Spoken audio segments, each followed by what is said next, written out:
саламатсыздарбы? Бирге ТВнын көрөрмандары, эфирде бүгүнкү күнгө карата алынган жаңылыктар. Алгач негизги темалардын топтоо менен кыскача тааныштырабыз. Эльвира Сырабалдиева билдирүү жасады. Билим берүү министрине жардам беришибиз керек. Өлкөдө жер титирөө катталды. Билим берүү министрине жардам беришибиз керек. Кече Жогорку Кеңештин конституциялык мыйзамдар боюнча комитетинин жыйынында депутат Канат Кезекбеков билим берүү министрине колдоо керек экендигин билдирди. Ал өз сөзүндө биз баарыбыз Алмазбек Бейшеналиевке жардам беришибиз керек. Билим берүү тармагы бардык мамлекеттик органдарга тиешелүү дейт. Анын айтымында министрликке тапшырма берип туруп, болгон нерсени кайра талап кылуу туура эмес. Мындан сырткары университеттер өзүн өзү каржылашат. Эгер өкмөт каражат жагынан жардам бере албаса, анда укуктук талаада өздөрүнө иштеген мүмкүнчүлүк бериш керек. Алар өз керектөөлөрүн өздөрү каржылайт. Материалдык техникалык базасын чыңдоо үчүн шарттарды түзүп беришибиз зарыл, деди Кезекбеков. Эльвира Сырабалдиева билдирүү жасады. Вице-премьер-министрдин милдетин аткаруучу Эльвира Сырабалдиева өзүнүн социалдык баракчасына кызматтан кетүүсү боюнча билдирүү жасады. Өз сөзүндө документтерди тапшырып, кечетен бери иш кагаздардын аягына чыгып жатамын. 4 февралда иштегениме 100 күн болот экен. Отчетту бул жерде сөзсүз чыгарамын. Жүрөгүм тынч, бир кыйла жеңилдегендей сезимдер кетип жатат. Коронавирус боюнча кырдаалга жоопкерчиликти көтөрүү оор болуп жатты. COVID-19 менен күрөшүү республикалык штабтын жетекчилигинин бүгүн саламаттык сактоо министрлигине тапшырып беремин. Мени колдоп жардам берип жаткандарга да, ишимди сындап катуу талаптарды койгон ар бириңиздерге чын дилимден ыраазычылык билдиремин. Чоң кызматтын жоопкерчилиги дагы оор болот. Оор кырдаалда вице-премьер-министрликке дайындалып келгеним. Ал кезде убактылуу мөөнөттөгү экендигин дагы алдын ала сүйлөшүлгөн эле. Эч нерсеге кейибеймин деп жазган Сырабалдиева. Белгилей кетсек, жаңы өкмөттүн түзүмүндө 3 вице-премьер-министр кызматынын экөөсү жоюлат.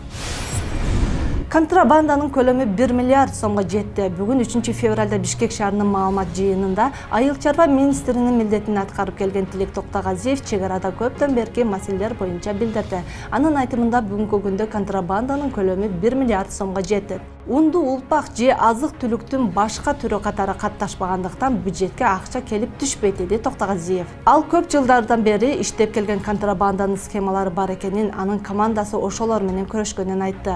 Биз түшүнүп жатабыз. Депутаттык корпуста биз жолтоо болгон белгилүү бир күчтөр бар. Биз бул жакка белгилүү бир адамдарга жана саясий күчтөргө кызмат кылууга келген эмеспиз. Биз элге кызмат кылуу үчүн келгенбиз. Мен 100 күн бою өз ишибизди жоопкерчиликтүү жана таза аткардык деп айталам, дейт Токтогазиев.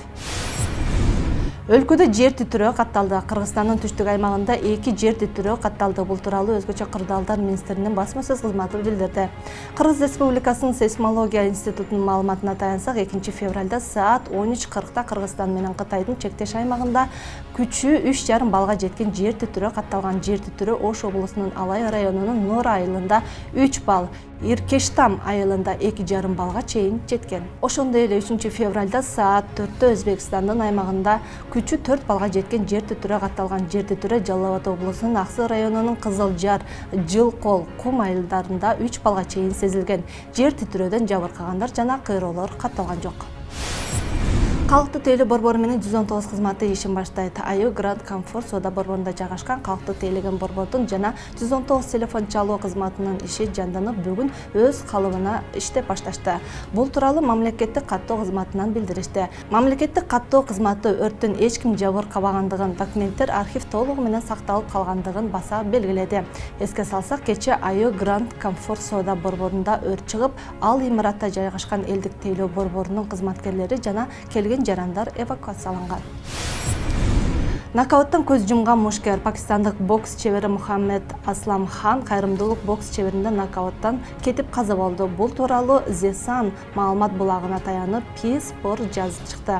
Мушкер беттешкен соң Карачи шаарындагы ооруканага жеткирилген менен дарыгерлер анын өмүрүн сактап кала алышкан эмес. Маалыматка караганда, беттеш учурунда рингдин жанында медициналык кызматкерлер жок болгон. 27 жаштагы Аслам Хан 2007 жылдан тарта бокс менен машыга баштаган. Ушуну менен бүгүнкү жаңылыктар соңуна келип жетти. Кайрадан амандашканча саламатта калыңыздар.